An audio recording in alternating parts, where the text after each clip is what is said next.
Hello दोस्तों, आज के सेशन में हम डिटर्मिनर्स की प्रैक्टिस एक्सरसाइज 6 पढ़ने वाले हैं। इससे पहले हमने डिटर्मिनर्स पर 5 एक्सरसाइज पढ़ी हैं जिस पर हमने ऐसे सेंटेंसेस को पढ़ा है जो हमेशा एग्जाम्स में आए हुए हैं। तो चलिए स्टार्ट करते हैं आज के इस सेशन को।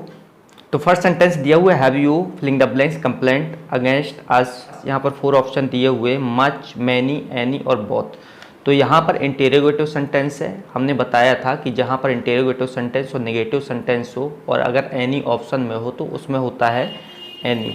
तो यहाँ पर एनी डिटर्मिनर्स का यूज होगा, तो हम इसे बोल सकते हैं have you any complaint against अस।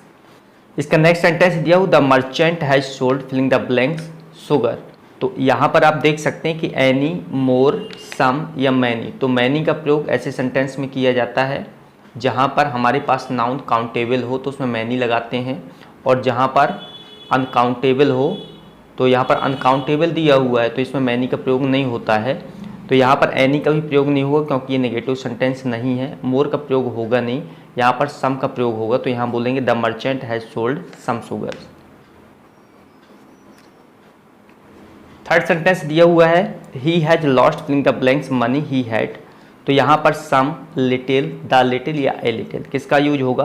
तो हमने पढ़ा था कि जैसे हम काउंट कर सकते हैं उसके साथ लिटिल का प्रयोग करते हैं, और फ्यू का प्रयोग उसमें करते हैं जहाँ पर हमें काउंट नहीं कर सकते। लेकिन कन्फ्यूजन यहाँ पर ये है कि सम का भी होता है काउंटेबल नाउन के साथ, लिटिल का भी होता है, द लिटिल का भी होता है, आ लिटिल का भी होता है। लेकिन यहाँ पर बोल गया he has lost filling the blanks money he had. उसके पास जो मनी थी वो उसने क्या कर दी है, खो दी है या गुमा दी है। तो यहाँ पर द लिटिल का प्रयोग होगा क्योंकि पूरी की पूरी मनी गुमा दी गई है, तो यहाँ पर द लिटिल यूज होगा। सेंटेंस नंबर 4 दिया हुआ है, he paid his filling the blanks attention to his studies. तो यहाँ पर अटेंशन जो है ये काउंटेबल नहीं है। अटेंशन एक फीलिंग है जिसे हम महसूस कर सकते हैं, तो ये काउंटेबल नहीं है। और जहाँ पर काउंटेबल ना हो तो वहाँ पर हम होल का प्रयोग करते हैं, ऑल का प्रयोग वहाँ पर करते हैं जहाँ पर काउंटेबल होता। फी का प्रयोग उस पर करते हैं जिसे हम काउंट नहीं कर सकते। बट फ्यू का मतलब ये होता है किसी भी चीज़ में थोड़ा बहुत दिया हुआ है, और एवरी मतलब सभी काउंटेबल होता है। तो यहाँ पर होल का होगा, तो he paid his whole attention to his studies. इसका मतलब ये होता है कि उसने पूरा ध्यान दिया है अपनी स्टडी पर। नेक्स्ट सेंटेंस दिया हुआ है, he has 2 brothers filling the blanks of them has a car. तो यहाँ पर बोलेंगे कि उसके 2 भाई हैं और दोनों भाई के पास कार है। इसका मतलब यहाँ पर ईच मतलब प्रत्येक के पास कार है, तो यहाँ पर ईच का प्रयोग होगा। तो हम यहाँ पर ईच का प्रयोग करेंगे, बोथ का नहीं होगा। अगर दोनों को बोला जाता तो बोथ ऑफ देम नहीं, बोथ हैज आ कार होता, ऑफ देम नहीं होता। यहाँ पे एवरी कर नहीं सकते क्योंकि ज़्यादा नहीं है, 2 से ज़्यादा नहीं है। 2 से ज़्यादा होता तो हम एवरी बोलते हैं, और ऑल का मतलब सबको मिलाकर बोला जाता है। तो हम केवल यहाँ पर करेंगे ईच का, प्रत्येक के पास कार है क्योंकि ब्रदर्स ही 2 हैं, काउंटेबल है और फिक्स है, इस कारण से ईच का प्रयोग किया जाएगा। नेक्स्ट सेंटेंस हमारे पास, there are 2 very good doctors you can consult filling the blanks of them. 2 doctors हैं, 2 अच्छे डॉक्टर्स हैं जिनसे आप कंसल्ट कर सकते हो। दोनों में से किसी एक से कर सकते हो, दोनों डॉक्टर हैं। तो यहाँ पर एवरी, ईच, बोथ या आइदर। तो जब भी 2 की कंडीशन हो उस पर किसी एक के लिए किया जाए, एक के लिए बात की जाए, तो वहाँ पर आइदर का यूज करते हैं। तो हम यहाँ कहने कि there are 2 very good doctors, 2 बहुत अच्छे डॉक्टर्स हैं। You can consult either of them, उनमें से किसी से भी आप कंसल्ट कर सकते हो। तो यहाँ पर आइदर का यूज होगा। हमारे पास नेक्स्ट सेंटेंस दिया, filling the blanks knowledge is very dangerous. मतलब थोड़ा नॉलेज बहुत खतरनाक होता है, कम नॉलेज खतरनाक माना जाता है। तो इस सेंटेंस के लिए आ लिटिल का यूज होगा, लिटिल का होगा, फ्यू का होगा या आ फ्यू का होगा। तो यहाँ पर होता है आ लिटिल। 8 नंबर का सेंटेंस है, filling the blanks was there to save a child.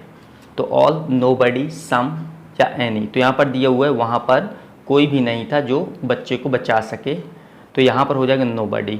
मतलब वहाँ पर कोई नहीं था, नेगेटिव सेंटेंस से पहले से ही, इस कारण से लिखा गया nobody was there to save a child. यहाँ पर सम, एनी और ऑल का प्रयोग बिल्कुल भी नहीं होगा, ये नेगेटिव सेंटेंस है। नोबडी मतलब कोई नहीं था। नेक्स्ट सेंटेंस हमारे पास है, he did not have filling the blanks milk. अब मिल्क की बात हो रही है और मिल्क अनकाउंटेबल है। सेंटेंस, ये सेंटेंस जो है नेगेटिव सेंटेंस है। फ्यू का प्रयोग यहाँ पर बिल्कुल नहीं होगा, जबकि ही डिड नॉट हैव यहाँ पर नेगेटिव सेंटेंस है, इसके लिए ट्रिक बताएगी। जहाँ पर नेगेटिव सेंटेंस हो, ऑप्शन में एनी दिया हो तो उसका एनी आंसर होता है, तो हम बोलेंगे he did not have any milk. हमारे पास नेक्स्ट सेंटेंस दिया हो, would you give me filling the blanks books, तो सम, एनी, होल या मच, इसमें से किसका यूज होगा? तो यहाँ पर दिया हुआ है बुक्स, और बुक्स क्या होता है? काउंटेबल होता है। तो यहाँ पर देखिए, क्या आप मुझे कुछ किताबें देंगे, तो ये इंटेरोगेटिव सेंटेंस है, इस कारण से यहाँ पर सम का यूज होगा, एन का प्रयोग बिल्कुल नहीं होगा। क्योंकि यहाँ पर प्लूरल है, अगर सिंगुलर होता तो हम एनी का प्रयोग कर देते, क्योंकि ये इंटेरोगेटिव सेंटेंस के साथ भी एनी का प्रयोग होता है। लेकिन ये यहाँ पर प्लूरल नाउन दिया हुआ है, बुक्स दी हुई हैं, इस कारण से यहाँ पर हम सम का यूज करेंगे। होल का प्रयोग नहीं हो सकता, अगर करना होता तो ऑल का प्रयोग करते, होल का प्रयोग नहीं होता। और मच का अनकाउंटेबल नाउन के साथ होता है, इस कारण से यहाँ पर काउंटेबल है तो इसके साथ मच का प्रयोग हो ही नहीं सकता। तो यहाँ पर हो गया would you give me some books, तो इसमें दिया I don't want this book, मुझे यह बुक नहीं चाहिए। गिव मी सम, कोई दूसरी बुक, दूसरी बुक जब एक के बाद दूसरी की बात की जाती तो हम वहाँ पर अदर का यूज करते हैं, अनादर का यूज हम दो से ज़्यादा पर करते हैं। जब दो से अलावा कोई चाहिए होगा तो वहाँ पर अनादर बोला जाएगा, तो इसमें हो जाएगा I don't want this book, give me some other. तो आई होप आज का सेशन आपको समझ में आया होगा। यदि आपने अभी तक हमारे चैनल को सब्सक्राइब नहीं किया है तो हमारे चैनल को सब्सक्राइब कर दें, वीडियो को लाइक करें और शेयर करना बिल्कुल ना भूलें। मिलते हैं डिटरमिनर्स के नेक्स्ट प्रैक्टिस एक्सरसाइज में, तब तक के लिए नमस्कार।